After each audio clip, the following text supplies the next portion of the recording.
पिछले एपिसोड में आपको पता चला कि बाजार में भीड़ बहुत ही ज्यादा थी, तो अनुराग अपने लिए कुछ पेन, कॉपी और राशन लेकर घर की तरफ निकलने लगता है कि सामने से कुछ मारपीट की आवाज सुनाई देती है। अब आगे आज के एपिसोड में अनुराग भीड़ से होते हुए आगे की ओर जा रहा था। वह आवाज की तरफ बढ़ रहा था। वहाँ पर कुछ लोग एक आदमी को मार रहे थे। अनुराग वहाँ पहुँचा तो पता चला कि वो आदमी अपने बच्चे की भूख मिटाने के लिए कुछ खाने के लिए मांग रहा था। तभी कुछ लड़के आकर उससे खेलने गए और खेल खेल में उस आदमी को मारने लगे।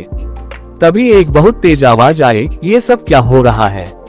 सभी लड़के रुक जाते हैं और घूमकर आवाज की तरफ देखते हैं। आवाज एक लड़के की तरफ से आती है। सभी लड़के उस लड़के से कुछ कहे बिना सभी लड़के उस लड़के की तरफ मारने के लिए दौड़ लगा देता है।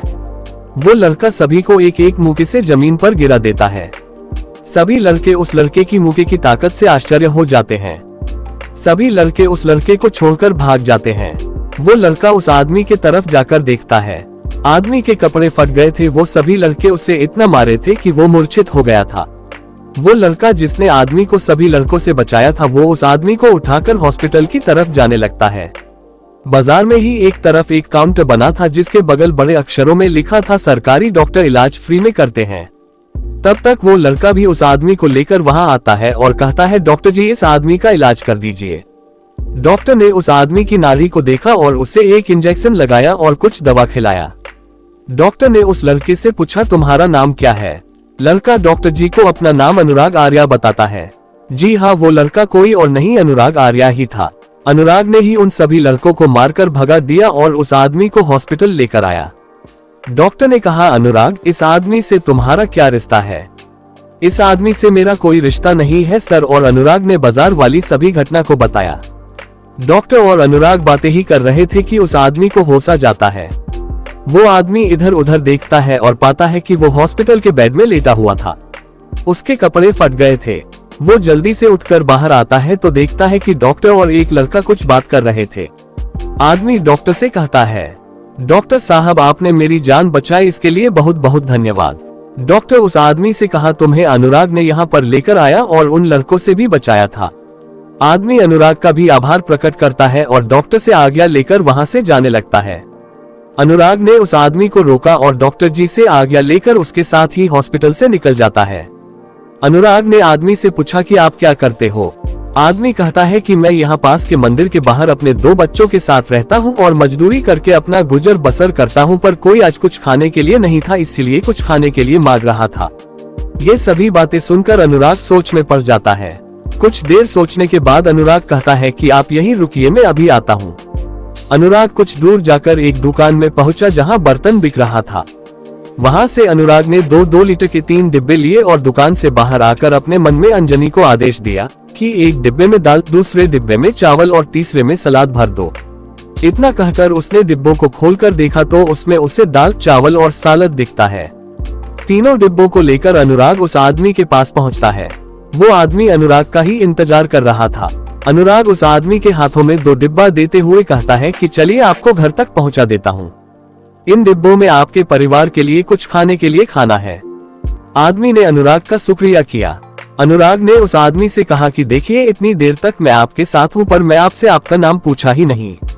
उस आदमी ने अपना नाम नितिन कुमार बताया। अनुराग और नितिन बातें करते करते नितिन के घर पहुंच जाते हैं। नितिन का शिव मंदिर के बगल की एक झोपड़ी में रहता था। नितिन ने झोपड़ी को खरीदा था। नितिन की झोपड़ी से होते हुए ही सब लोग शिव मंदिर में दर्शन करने जाते थे। नितिन ने अनुराग को अपनी झोपड़ी में ले गया, जहां उसके दोनों छोटे बच्चे अपने पापा का इंतजार कर रहे थे। नितिन को देखकर बच्चे नितिन से लिपट जाते हैं। कुछ देर में अनुराग को देखकर बच्चे कहते हैं कि पापा ये कौन है। नितिन बच्चों को अनुराग से मिलाता है और खाना सबके लिए निकला। खाने में दाल, चावल और सलाद था। नितिन ने अनुराग को भी खाने के लिए दिया। सबको खाना स्वादिष्ट लगा तो सब जल्दी से खाना खाने लगता है। कुछ खाना बच भी जाता है तो उसे एक बर्तन में रख देते हैं। नितिन ने तीनों बर्तन को अनुराग को दे देता है।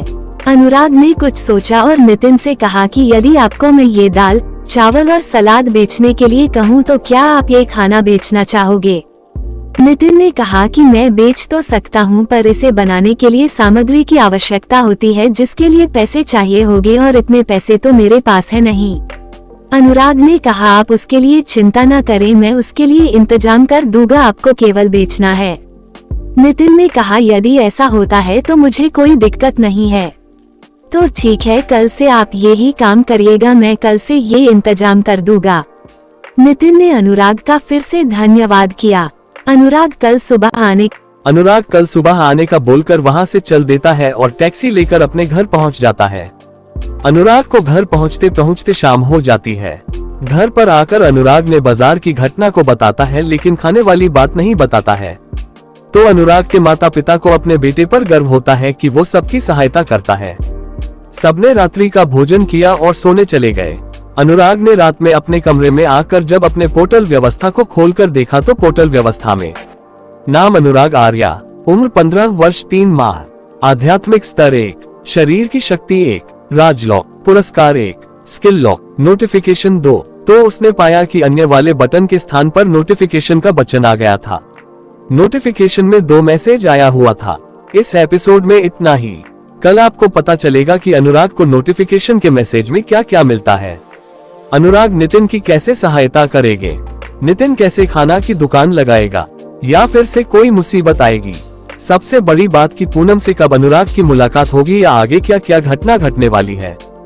आपके मन में भी सवाल तो बहुत होंगे जिनके जवाब आपको यही ऑडियो हिंदी कहानी पर ही गरीब और अमीर की प्रेम व्यवस्था के अगले भाग में ही मिलेगी, जिसके लिए आपको हमारे इस चैनल को सब्सक्राइब करना होगा, जिससे नया अपडेट होने पर आपको इसकी जानकारी नोटिफिकेशन के माध्यम से पहुंच जाए।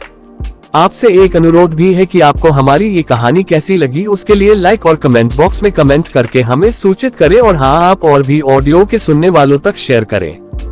Thanks for watching.